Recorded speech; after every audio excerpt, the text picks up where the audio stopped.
तसेच आजच्या कार्यक्रमाला विशेष अतिथी म्हणून लाभलेले आहेत माननीय श्रीमान भास्कर चिचघरे सर।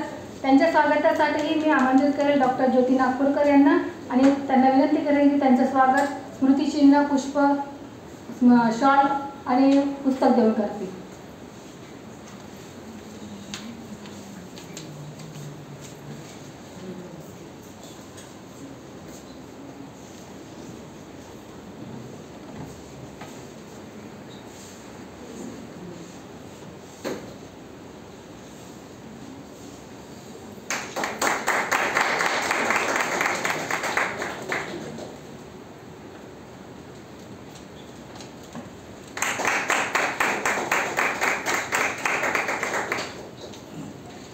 आजच्या कार्यक्रमाला मुख्य वक्ता म्हणून लाभलेले आहेत माननीय ॲडव्होकेट माधुरी वसंत शोभा मॅडम। यांच्या स्वागतासाठी ज्योती नागपूरकर मॅडमला विनंती करेल की त्यांचं स्वागत पुष्प, शॉल, स्मृतिचिन्ह आणि पुस्तक देऊन करतील।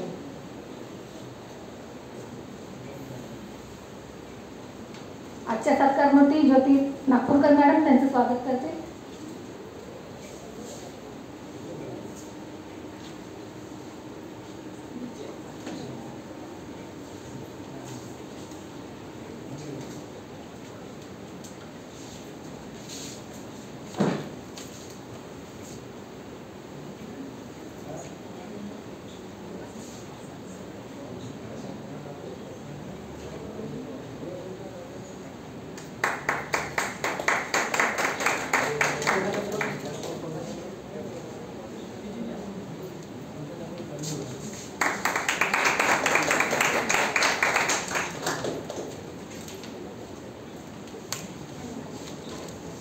धन्यवाद मॅडम।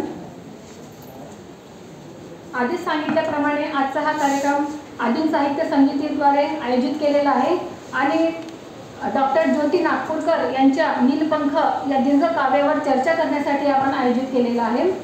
परंतु आदिम साहित्य समिती असे विचारपट नेहमीच निर्माण करीत असतात। त्यांना वाटतं की आपल्या समाजातील जे नवोदित कलाकार आहेत किंवा ज्यांना लिखाण करता येतं त्या सर्वांनी समोर यावं आणि आपापल्या मनातील विचार समाजात रुजवावेत आणि आपण समाजासाठी काहीतरी करावं या उद्देशाने आणि डॉक्टर ज्योती नागपूरकर यांच्या नीलपंख या काव्यावरती विस्तृत चर्चा व्हावी या उद्देशाने आजचा हा कार्यक्रम आयोजित केलेला आहे। तर आजच्या कार्यक्रमाच्या सत्कारमूर्ती डॉक्टर ज्योती नागपूरकर यांचा जर थोडक्यात परिचय सांगते म्हटलं तर थोडक्यात देणं शक्य नाही आहे। त्यांचा खूप मोठा असा परिचय आहे, परंतु तरी मी आपल्या शब्दात सांगण्याचा प्रयत्न करते। डॉक्टर ज्योती नागपूरकर मॅडम बद्दल डॉक्टर ज्योती नागपूरकर मॅडम सोशल सायकोलॉजिस्ट आहेत। त्या साहित्यिक नीलपंख काव्यलेख संग्रह त्यांनी साहित्य रचलेले आहे त्यांच्याबद्दल माहिती सांगते। त्यांनी नीलपंख हा काव्यलेख लिहिलेला आहे। जीवनवेल कविता संग्रह प्रकाशित 2017 झालेला आहे।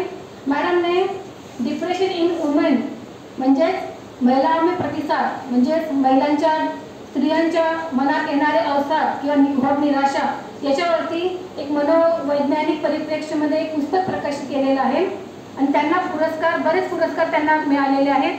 त्यातले काही पुरस्कारांची मी नावं घेते। त्यांना युवा शक्ती सामाजिक संस्था नाशिक, राष्ट्रीय समता रत्न पुरस्कार 2019, ज्ञानपीठकार विवा शिरवाडकर उत्कृष्ट वाङ्मय पुरस्कार, जिव्हाळा बहुउद्देशीय संस्था नाशिक राष्ट्रीय समाजरत्न पुरस्कार 2019, आदिम युथ फाउंडेशन नागपूर द्वारा समाज गौरव पुरस्कार 2019, अक्षर फाउंडेशन ट्रस्ट आणि मूक नायक इंडिया टीव्ही तर्फे महाकवी भास्कर सुमन ज्ञानपीठ पुरस्कार 2022, अखिल भारतीय मराठी साहित्य मंडळ ठाणे परभणी राज्यस्तरीय सावित्रीबाई फुले साहित्य भूषण पुरस्कार 2023, अखिल भारतीय साहित्य मराठी पदाधिकारी तालुका अध्यक्ष साहित्य विहार संस्थाची आजीवन सदस्य आहेत। आम्ही सिद्ध लेखिकेची आजीवन सदस्य आहेत। अस्तित्व आणि आदिम सदस्याची संस्थेची सभासद आहेत आणि आदिम सिद्ध लेखिका नागपूरच्या सभासद आहेत। तशा बहुमुखी प्रतिभा असलेल्या आजच्या आपले सत्कारमूर्ती आहेत।